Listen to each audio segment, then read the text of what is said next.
Beleza, minha gente, olha só, vamos lá. Agora nós vamos começar uma nova sequência de vídeos para tratar o conceito de acústica, tá bem? Então, nesse primeiro vídeo, nós vamos falar basicamente sobre a velocidade e a frequência do som. Bom, a primeira coisa, pessoal, primeira coisa é o seguinte: o que é acústica? Acústica é o estudo das ondas sonoras. Acústica é o estudo das ondas sonoras. Na verdade, é o estudo das ondas sonoras e é o estudo da relação dessas ondas sonoras conosco, com os seres humanos, tá bem? É interessante lembrar, pessoal, nós já comentamos isso lá no começo das aulas de ondulatória. As ondas sonoras são ondas mecânicas, isto é, vibração de matéria. As ondas sonoras são longitudinais, isto é, direção de vibração igual à direção de propagação. E as ondas sonoras são tridimensionais, isto é, elas se propagam em todas as direções ao mesmo tempo. Beleza? Bom, com isso, meninos, lógico que se a gente lembrar que as ondas sonoras são mecânicas, as ondas sonoras não se propagam no vácuo, tá? Bom, na sequência, nós temos a representação de uma onda sonora. É importante lembrar que nós não enxergamos a onda sonora. Então, se enxergássemos, enxergaríamos algo assim, tá? O que é isso, professor? Quando o alto-falante vem para frente e vai para trás, quando o alto-falante vem para frente, ele gera uma zona de compressão. Quando o alto-falante vai para trás, ele gera uma zona de rarefação. Então, compressão, rarefação, compressão, rarefação. Então, a onda sonora, ela não tem cristas e vales. A onda sonora tem compressões e rarefações. Como é que eu vou medir o comprimento de onda? Vou medir a distância entre compressões ou vou medir a distância entre rarefações.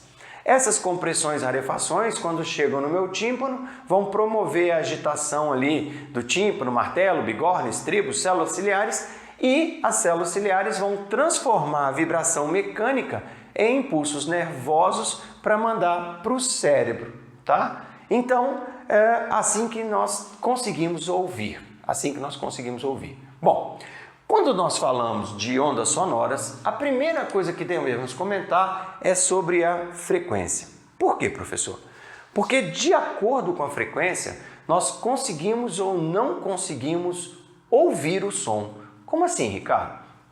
É o seguinte, toda onda com frequência menor que 20 Hz,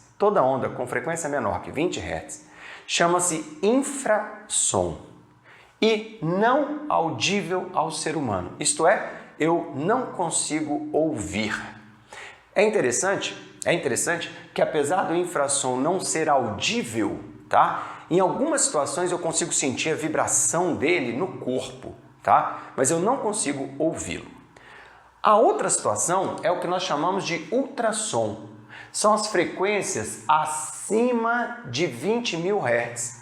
Não audível ao ser humano, tá? É lógico, pessoal, que esses valores 20 mil são valores aproximados, isso pode flutuar um pouquinho de uma pessoa para outra, ou mesmo flutuar até com a idade da pessoa, tá? E isso não quer dizer surdez. Essa flutuação, um pouquinho, 17 Hz, 18, 16 mil, 17 mil, essa flutuação existe, não tem nem a necessidade de estar decorando esses valores, tá? Mas é algo perto disso, frequências menores que 20 infrassom, frequências maiores que 20 mil ultrassom. O ultrassom tem uma característica que, além de eu não ouvi-lo, eu também não consigo perceber a existência dele. Se eu tiver eu não vou sentir nada, tá? Então, o ultrassom, ele é completamente imperceptível para o nosso corpo, tá? Bom, na sequência, meninos, vem a parte que nos interessa. Qual é a parte que nos interessa? A parte audível. A parte audível, então, é o que sobrou daqui. Frequências maiores ou iguais a 20, menores ou iguais a 20.000 Hz. É a faixa audível, é a faixa que eu consigo ouvir.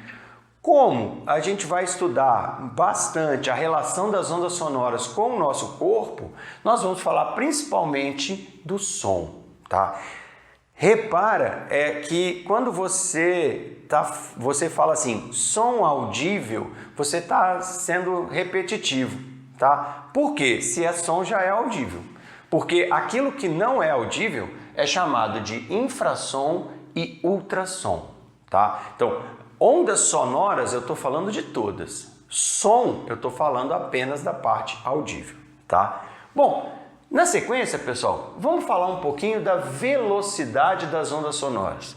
Olha o que está escrito aqui. A velocidade de propagação das ondas sonoras em meios sólidos, líquidos e gasosos depende das diferentes características dos materiais. Densidade, temperatura, um monte de coisa, tá, pessoal? Principalmente quando a gente fala de velocidade do som em gases, a coisa complica pra caramba, tá? Porque vai depender da temperatura, vai depender se essa massa gasosa está parada ou se a massa gasosa está em movimento. Então, pessoal, comparar a velocidade do som no gás A e a velocidade do som no gás B é uma coisa bem complexa. O que nós vamos fazer aqui vai ser algo mais simples. Nós vamos trabalhar o seguinte: nos sólidos, de forma geral, as moléculas estão muito mais juntas. Então, a velocidade de propagação do som nos sólidos é maior do que nos líquidos. E a velocidade de propagação do som nos líquidos é maior do que nos gases. Tá bem? Então, essa comparação dá para a gente fazer com uma certa segurança que isso aqui realmente é verdade. Só para você ter ideia, a 20 graus Celsius, o som se propaga no ferro sólido 5.100 metros por segundo, na água líquida 1.450 metros por segundo e no ar 343 metros por segundo, tá? É óbvio que se eu mudar a temperatura do ar, se eu mudar a densidade do ar, se eu mudar a umidade do ar, qualquer coisa praticamente que eu mudar no ar vai fazer com que a velocidade deixe de ser essa que está aqui, tá? Então, é um recado importante sobre velocidade do som em prova. Quando você vai fazer uma prova, a velocidade do som ela é dada ou no enunciado ou lá no cabeçalho da prova com as constantes todas da prova. Então, se liga que essa velocidade do som ela é dada e ela você tem que usar a velocidade que o cara deu, porque tem gente que usa 340, tem gente que usa 350, tem gente que usa 330.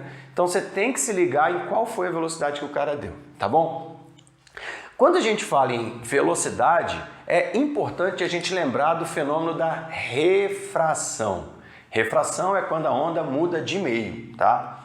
A onda sonora, como qualquer outra onda, vai respeitar a lei de Snell, tá? O que é a lei de Snell? Seno I dividido por seno R igual. VI dividido por VR igual. Lambda I dividido por lambda R. Professor, mas lá na luz tinha um tal de N lá, de índice. O N só serve para luz. O índice de refração só serve para luz. Aqui a gente não fala de índice de refração. Então imagina que a onda sonora está vindo nessa direção e nesse sentido. Primeira coisa que você tem que sacar é que se vai passar do ar para a água, na água a velocidade é maior. Então, ao passar do ar para a água, a velocidade aumenta. De acordo com a lei de Snell, se esse ângulo não é zero, a velocidade aumenta, o ângulo aumenta. Isto é, o raio refratado afasta-se da normal. Então, olha só, eu vou traçar minha normal aqui, show de bola, tá? Aqui seria o ângulo de incidência. E ao passar para cá, como a velocidade aumenta, o ângulo também tem que aumentar, afastando da normal. É óbvio que aquelas outras coisas também existem aqui, tá? Para toda parcela refratada, existe a parcela refletida, tá? E ainda existe a possibilidade de, se esse ângulo de incidência aumentar mais, pode deixar de ter a refratada e passar a ter apenas a refletida, que é aquilo que nós chamamos de reflexão total. Então, tem que tomar muito cuidado quando se fala de refração do som. Tá? Lembra que se fosse refração da luz,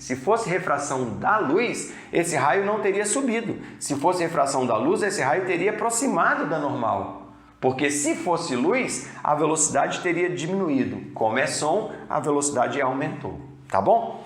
Gente, para a gente poder encerrar esse vídeo, eu optei para falar com vocês aqui de um assunto bem interessante que é o exame de ultrassonografia. O que é o exame de ultrassonografia? Bom, é um exame usado muito, por exemplo, para acompanhar gestante, para acompanhar a gestação, para acompanhar o desenvolvimento do feto, mas é usado em N situações, para diagnóstico cardíaco, diagnóstico em problemas das vias urinárias. Tem N aplicações hoje, cada dia um número maior de aplicações da ultrassonografia. Bom, como o próprio nome já está dizendo, ultrassonografia o equipamento usa ondas de ultrassom, isto é, ondas com frequência acima de 20.000 Hz. Ondas essas que eu não percebo a existência delas. Como é que a coisa funciona? Olha só que interessante. O equipamento, o médico encosta um equipamento na barriga da gestante. Esse equipamento, ele tem tipo um alto-falante que emite uma onda de ultrassom. Mas ele vai emitir uma onda curta, assim, ó, pá! Então ele emite uma onda curtinha, de duração muito curta. Então ele emite e para. Ele emite essa onda e fica esperando a onda ir para dentro do corpo e voltar. Professor, mas por que a onda vai voltar? A cada mudança de meio, parte da onda refrata e parte da onda reflete. Então olha só que interessante. A onda, ela sai toda de uma vez.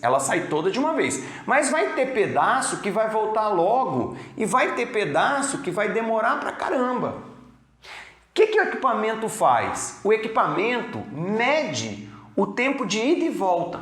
Isto é, o equipamento mede o tempo de eco dessa onda. Ele mede quanto tempo a onda demorou para voltar. Com esse tempo, sabendo a velocidade, a partir do tempo de eco e da velocidade de propagação da onda, o equipamento calcula a distância do ponto que fez a onda voltar. Então ele falou assim, essa onda bateu num objeto, refletiu um objeto que está a 3 centímetros. Então essa aqui voltou logo, então o objeto aqui está perto. Essa aqui refletiu, demorou, então o objeto está longe. Então, o que acontece, pessoal? O equipamento consegue marcar na tela do computador os pontos que fizeram a onda voltar.